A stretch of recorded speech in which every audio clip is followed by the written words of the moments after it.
Olha, eu vou te falar que por essa eu não esperava. Mas antes aqui do assunto do vídeo, quero mostrar uma coisa ontem aqui, ó. Quando Ainda Estou Aqui ganhou o Oscar, a TV mexicana tava... Os mexicanos na televisão no México estavam comemorando, dançando. O Brasil teve apoio aí de toda a América Latina. Só alguns bolsonaristas aqui não gostaram aí do Oscar que o Brasil ganhou. Vários aí estão nas redes sociais chorando pra lá e pra cá. Inclusive tem uma coisa triste, que é os assassinos do Rubens Paiva, eles estão vivos, ricos, porque são generais que ganham aí muito dinheiro público, e soltos, né? Mas uma notícia boa, viu? Eles podem ser presos até o final desse ano. Os dois assassinos do Rubens Paiva, que torturaram e mataram ele. Mais pra frente no vídeo eu falo sobre isso, mas agora vamos falar do assunto do vídeo, que é, olha, o Trump aí acabou ajudando o Lula, e por essa eu não esperava não. O que aconteceu? O Trump, desde que ele assumiu, ele passou aí a impor tarifas a vários países e a ameaçar impor tarifas. Ele está usando uma estratégia que é a estratégia de deixar todo mundo, e quando eu digo todo mundo é literalmente o mundo inteiro, todos os países, sempre ali apreensivos e numa sensação de incerteza, que é não sabemos se daqui uma semana o Trump vai colocar tarifas na gente ou se não vai, e não sabemos se pode ser daqui um mês, se não pode, depende, e aí fica todo mundo assim. E aí ele vai, pouco a pouco, fazendo o que ele quer. Pois bem, o que acontece é que isso vai acelerando aí a queda do Império Estadunidense, porque os outros países estão aí se organizando para não depender dos Estados Unidos. Uma coisa é que se o Trump impõe tarifas aí altas a alguns países, isso derruba a Bolsa de Valores, faz o dólar subir ou cair, faz ações aí em outros países caírem. Então é ruim para os governos, mesmo governos que não tem nada a ver ali com as tarifas, ficam assim, pô, peraí, meu, tá causando instabilidade econômica aqui também. Você faz um tsunami em outro lugar, vem uma marola aqui, não é bom. Pois bem, nesse meio tempo aí, o Trump disse que vai impor tarifas aí de 20, ele falou, depois 25%, depois voltou a 20% aos países europeus todos. Também falou, ele e o Elon Musk, que eles estão pensando em sair da OTAN. Diz aí que os Estados Unidos, eles cobrem 70% dos gastos militares da OTAN e que para ele não tem aí cabimento ele ficar gastando trilhões de dólares aí em guerras que são do outro lado do oceano, sendo que os países europeus não gastam nem metade do que os Estados Unidos gastam. Então ele fica, pô, não quero. Engraçado, né? A gente sabe que a máquina de guerra dos Estados Unidos é o que fez com que eles pudessem aí impor golpes de Estado, impor ditaduras em dezenas de países e roubar as riquezas desses países. É por isso que eles são tão ricos. Pois bem, mas o Trump tá nessa aí agora. E aí o que acontece? Essa semana ele ameaçou aí impor tarifas também ao Brasil. Ele estava falando de vários países, no meio ele soltou ali Brasil. E o pessoal do agro, os bolsonaristas do agro, entraram em pânico. Em pânico. Por quê? Porque ele ameaçou de tarifas quando ele estava falando sobre commodities, ali, sobre produtos de agropecuária. Segundo o Trump, os Estados Unidos produzem muito, mas ninguém compra deles. E eles compram muito de outros países. Ele falou europeus, falou Brasil, falou China, Índia, etc. E aí, BRICS, né? E União Europeia, que ele tá brigando aí com esses dois blocos. E aí o que acontece? Os bilionários do agro ficaram assim, caramba, peraí. O agro representa uma boa parte do PIB brasileiro. Eu gostaria que o agro fosse uma parte menor do PIB, que a indústria fosse uma parte maior, porque a indústria gera empregos. E aí você vê os países de primeiro mundo, são países com indústria muito forte, o agro às vezes forte, mas menos, porque a indústria gera empregos com salários maiores. E o agro gera geralmente empregos, aliás, em todos os lugares do mundo, empregos com uma média salarial muito menor. Inclusive no Brasil, alguns bolsonaristas aí usam literalmente trabalho escravo. Inclusive aquele cantor Leonardo, cantor bolsonarista aí, ele, na fazenda dele, ó, o cara multimilionário, na fazenda dele, usava-se ali trabalho escravo. Só para citar aí um caso famoso. Tinha um ministro do Bolsonaro que também, na fazenda dele, tinha trabalho escravo. Tinha até um ministro do Temer que também tinha trabalho escravo na fazenda dele. Então você vê a diferença aí, né? Esse pessoal quer que o povo brasileiro seja cada vez mais pobre porque eles só querem saber de exportar. Então, quanto pior for o mercado interno, melhor para eles, que eles vão pagar salários menores e a chance deles conseguirem ali escravos para trabalharem e conseguirem, obviamente, financiar campanhas de políticos que sejam alinhados a eles, para que exatamente não façam fiscalização de todos os crimes que eles fazem, melhor ainda para eles. É por isso que eles querem o Brasil cada vez pior. E aí, esse pessoal aí estava financiando o golpe de Estado do Bolsonaro. Foi comprovado aí na denúncia feita pelo Procurador-Geral da República, que foi o agro quem financiou o golpe de Estado do Bolsonaro. E você vê quando a Globo fala sobre tudo, a Globo sempre passa pano pro agro. Porque se você tem o desprazer de precisar assistir à Rede Globo, você vê nos comerciais todos, dia e noite, que o agro é tech e o agro é pop, porque o agro paga muita grana pra Globo por esses comerciais, então a Globo blinda o agro e trabalha pelos interesses desses bilionários. Quando eu digo agro, são os bilionários do agro, são os bolsonaristas. Eles entraram em pânico. Contactaram aí o governo Lula porque eles querem uma resposta do Lula ao Trump. Eles querem que o Lula faça alguma coisa para evitar que o Trump leve a cabo a ideia. O Trump, vamos lembrar, o Trump ele é um ventilador de asneira, ele vai soltando asneira para todo lado. E aí, ele fala as coisas, ele nunca cumpre quase nada do que ele fala. E aí, o agro agora está em pânico porque vai que ele cumpre e impõe tarifas aos produtos do agro, né, ao que eles vendem para os Estados Unidos. Para eles, vão perder muitos bilhões de dólares. Eu fiquei assim, peraí, o que vocês não pediram para o Bolsonaro? Quem me segue no Instagram viu o vídeo que eu fiz lá, faz 2 dias, eu falei, por que vocês não pediram para o Bolsonaro? Não é o Bolsonaro, que é amigo do Trump? Vocês não queriam um golpe do Bolsonaro? Vocês não financiaram a campanha do Bolsonaro? Para quem não sabe, as doações que o Bolsonaro recebeu de pessoa física, 90 pessoas físicas na campanha, 90% delas foram de barões do agronegócio. Vamos lembrar que em 2023, a AgriShow, que é a maior feira de agro que tem no Brasil, desconvidou o ministro do Lula e convidou o Bolsonaro. Isso em 2023, tá? Maio de 2023. 4 meses depois da tentativa de golpe do Bolsonaro. É isso, tá? E aí, agora eles querem que o Lula resolva o problema com o Trump. Vamos lembrar que quem é bolsonarista também é trumpista. Então você não duvide que todos esses imbecis do agro, bilionários, mas muito imbecis, estavam fazendo campanha para o Trump, se pudessem fazer campanha, mas estavam lá nas redes sociais deles apoiando o Trump. Agora o Trump quer colocar tarifa neles, eles querem que o Lula salve. Eu vou te falar o que vai acontecer. O Lula vai dar um enquadro nesses bilionários que eles vão ficar com a orelha vermelha por alguns meses. E o Lula fez uma coisa que aí eu vou te explicar que começou a apavorar a imprensa. Em pleno carnaval aí no sábado, o Estadão fez um editorial grosseiro, assim, grotesco contra a Gleisi Hoffmann.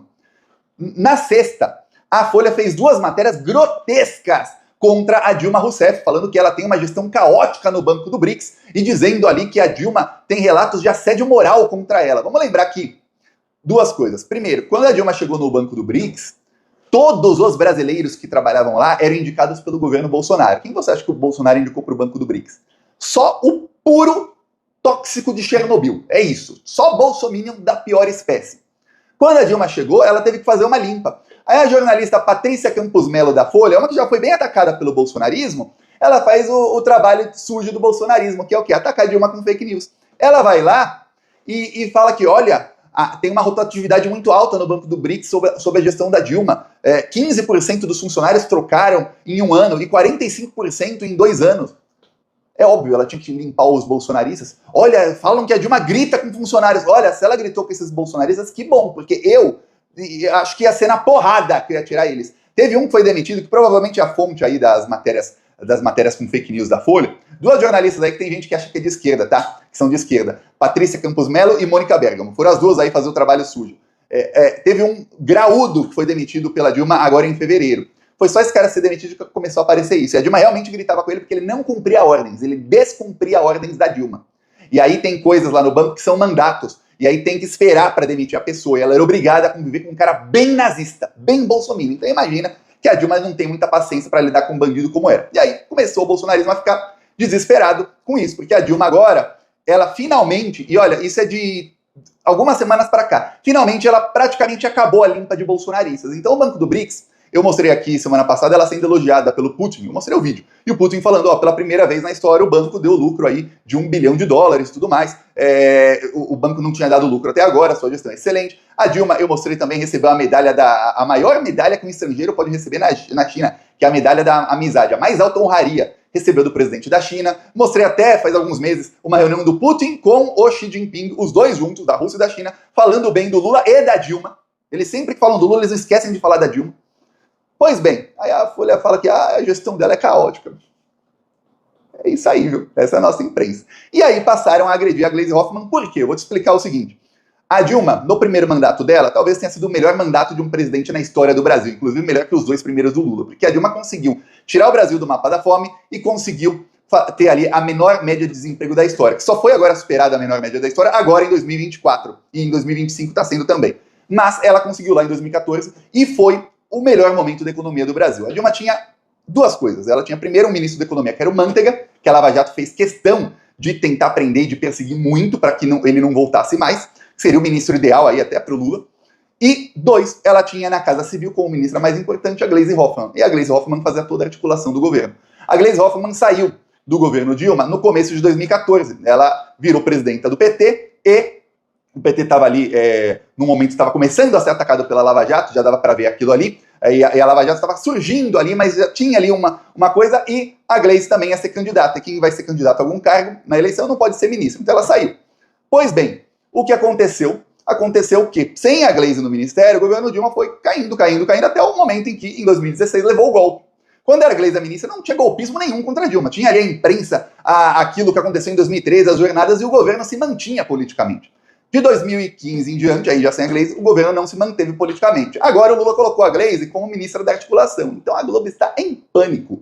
Os bolsonaristas estão em pânico que ela vai conseguir fazer a articulação que o Lula não estava conseguindo. E o Lula já falou que agora ele vai entrar em campo nesses 2 anos aí do mandato. Mais do que isso, a Gleisi ela quer uma política econômica mais perto da política do Guido Mantega, que era da Dilma, que é uma política de bem mais social, do que a política do Haddad, que tem muito social, diminui desemprego e tudo mais, porém o Haddad fica naquela de agradar banqueiro. E você pode ter um resultado econômico muito bom, só que se você tentar agradar banqueiro, nunca o seu resultado vai ser tão bom como seria se você desse uma banana para os banqueiros. Pois bem, é isso aí o que tende a ser a mudança do Lula, por isso esse desespero. E aí, nesse momento, os bilionários do agro precisam do Lula.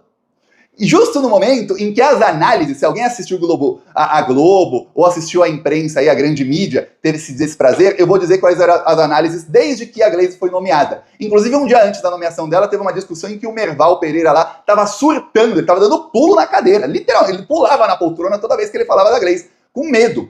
Por quê? Porque a análise era, olha, o Lula vai colocar a Gleisi, isso vai rachar aí o que o governo vai fazer com o Centrão, o agro, obviamente, odeia a Gleisi, o mercado financeiro odeia a Gleisi, e o Lula vai perder. O Lula está caminhando aí para o precipício, que é exatamente o que a Globo quer. Porém, olha só, a Gleisi fazer articulação no governo Dilma. Logo que ela assume aí a articulação, agora o agro quer fazer articulação com o governo Lula, só que o agro vem numa posição extremamente fragilizada, porque o Lula pode simplesmente, se o Lula quisesse ferrar o agro, ele poderia, ele não vai fazer isso, obviamente, mas o agro sabe que se o Lula quisesse, ele podia dar uma declaração para provocar o Trump, exatamente para o Trump ameaçar mais. E aí esse pessoal tem uma coisa no mercado financeiro, essas empresas grandes aí do agronegócio, várias delas estão na Bolsa de Valores, que é, só a ameaça já faz as ações caírem, já faz esse pessoal perder muita grana, eles já perdem milhões de dólares só com a ameaça do Trump. Se a coisa for escalando, eles vão perdendo mais antes mesmo de qualquer tarifa. O Lula não é bobo, nem nada. E o Lula sabe o seguinte, que ele precisa ter a faca e o queijo na mão. Agora ele tá com a faca na mão. Precisa do queijo também. O que o Lula fez? Ele, na última semana, passou a semana inteira ligando aí para líderes europeus. Também, ele tá sempre com o Celso Amorim. O Celso Amorim está em contato direto com a China. A Dilma chegou a ser internada no hospital, mas 3 dias depois ela teve alta, ela estava com uma inflamação no nervo do equilíbrio, então por isso estava com tontura e tudo mais. Mas a Dilma não parou de trabalhar, não. A Dilma, também, ela está na cúpula do BRICS, o BRICS está se reuniu na semana passada e vai se reunir também, vai ter reunião agora praticamente semanal, não dos presidentes, mas aí tem reunião dos ministros, reunião às vezes é só de ministro da economia, às vezes é do vice-ministro da economia se reunindo, os vice-ministros da economia, o número 2 da economia de cada país. E a Dilma está presente ou por videoconferência ou presencialmente em quase todas essas reuniões. E a ordem é desdolarização. E aí o Lula começou a articular exatamente para quê? Para que tenha ali um acordo de livre comércio, entre aspas, ou quase livre comércio, entre os 10 países do BRICS. E que os países membros possam entrar nesse acordo também. Dessa maneira, o Brasil abre aí os seus horizontes para, caso os Estados Unidos façam aí o pior, que ninguém está acreditando muito, que o Trump ameaça e não faz, né? Ele assinou hoje de manhã que as tarifas aí para os europeus, para o México, para o Canadá e para a China vão ser só em abril. Então, cada vez em fevereiro ele falou que seria 1º de março. Aí, dia 2 de março, né, agora é dia 2, 3 de março, ele vai lá e assina, não, vai ser só em abril. Então ele fica postergando por um mês e deixando essa incerteza, mas não tem tarifa até o momento. Então o Lula já está fazendo isso. Além disso, o Lula convidou aí o Uruguai que assumiu aí presidente de esquerda nesse final de semana. Ele convidou a Colômbia, que também tem um presidente de esquerda, que é o Petro, e o México, que tem a presidenta mais bem avaliada do mundo, que é a Cláudia Sheinbaum, que chegou aí, pesquisa de hoje, a incríveis 85% de aprovação. Uma loucura, ela conseguiu agora ter aprovação até da direita do México, de boa parte da direita, e ela também foi convidada para a cúpula do BRICS. Então tem aí 3 países amigos do Lula, com governos amigos aí, governos progressistas de esquerda, que serão convidados para a cúpula do BRICS, e eles devem se unir aí primeiro ao banco do BRICS e depois talvez serem membros aí ao lado do BRICS. Não, talvez não membros plenos primeiro, mas ali os membros agregados. Então tá aí o Lula articulando. Enquanto isso, no Brasil, tem um senhor, que eu vou te mostrar aqui a foto. Esse senhor aqui é o assassino do Rubens Paiva, tá aqui em Paris com a sua esposa, que era assessora do Bolsonaro. O Bolsonaro deu o cargo aí de funcionária, um salário bem alto, para a esposa do torturador do Rubens Paiva, tá?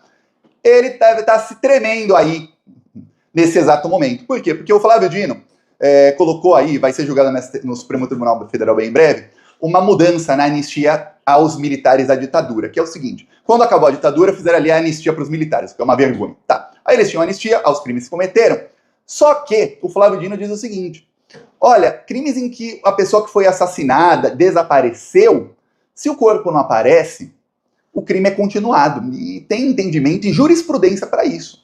Então a anistia funciona para crimes cometidos durante o período da ditadura, mas se alguém sumiu com o corpo de alguém e esse corpo não apareceu, o crime está sendo cometido ainda hoje, é um crime flagrante.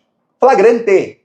Cadê o corpo? Ah, não apareceu, então o crime está sendo cometido agora. A não ser que apareça aí o corpo, onde deixaram o corpo e tal, apareça e fala, ah, tá bom, o crime foi naquela época. Assim, não. Uma pessoa desaparecida até que tenha corpo, ela continua sequestrada. E aí? E aí que esses 2 assassinos, eles deram fim, de alguma maneira, ao corpo do Rubens Paiva, e não se sabe, não se encontrou até hoje. Inclusive, na época em que estavam buscando, o Bolsonaro tinha uma camiseta, quem procura osso é cachorro. Estavam buscando as ossadas aí dessas pessoas. Lembremos que a Dilma criou a Comissão Nacional da Verdade no primeiro governo dela, e o Marcelo Rubens Paiva, que é o escritor do livro, que virou filme, falou: esse livro jamais teria ocorrido, nem esse filme, se não fosse a Comissão Nacional da Verdade. Então, esse Oscar também é graças a Dilma Rousseff. E aí, olha como a Dilma tá aí fazendo história, hein? E aí, o que acontece? Agora vamos julgar no STF para prender em flagrante os militares que sumiram com pessoas na ditadura, e essas pessoas não apareceram até hoje, nem o corpo nem a pessoa. Esses 2 aí que se cuidem, viu? Até o fim do ano estarão enjaulados. Eu espero que eles sejam enjaulados até o fim dos dias deles.